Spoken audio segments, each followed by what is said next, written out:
The Wasteland by T.S. Eliot, the poem that changed modern literature forever. April is the cruel month. These haunting words open one of the greatest poems of the 20th century, T.S. Eliot's The Wasteland. But what is this poem really about? Why does it feel so mysterious, fragmented, and yet deeply emotional? Let's explore the world of Eliot, a world full of despair, broken dreams, and a desperate search for a spiritual rebirth. Now comes to background. T.S. Eliot wrote The Wasteland in 1922 after the First World War, a time when Europe was shattered. The war had destroyed not only cities, but also human faith and hope. Eliot captured this emptiness and spiritual decay in his poem, calling the modern world a wasteland, a desert of human emotion and belief. Now comes to the structure. The poem has five sections, each symbolizing a different phase of death and possible rebirth. Number one, the burial of the dead. The poem begins with irony. April is the cruel month. Spring, the season of new life, is seen as painful because people in the modern world are spiritually dead. They no longer want to revert. Eliot blended ancient myth, personal memory, and modern images.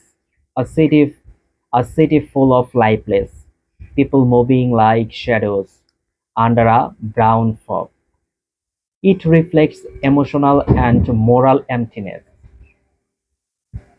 Number two section, a game of chess. Here, Eliot moves from the other world to private life. A woman sitting in a luxurious room, surrounded by perfume and jewelry, yet feeling empty and anxious. It shows that material wealth can't replace emotional connection. In another part, two women gossip in a London pub. Their lives are mechanical, their relationships meaningless. Eliot shows how modern relationships lack real love or communication. Now comes to the third section, the fire sermon. This part is about sexual corruptions and moral decay. Eliot refers to Buddha's fire sermon, where the Buddha pleads against the fire of lust. Here we see a clerk having a lifeless affair with a typist. No love, no passions, only emptiness. The poet connects this to the river Thames, once scared in poetry, now polluted and lifeless, a symbol of modern civilization. Fourth, Death by Water, a short but powerful section. It tells of Phelps the Phoenician, a drowned sailor.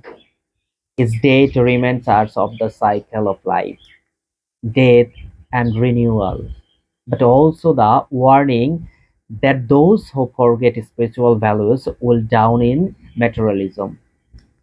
This part gives the poem a turning point from despair towards reflection. And the last section, What the Thunder Said. The final section is full of fear, drought, and thunder. It represents the modern world's search for spiritual salvation.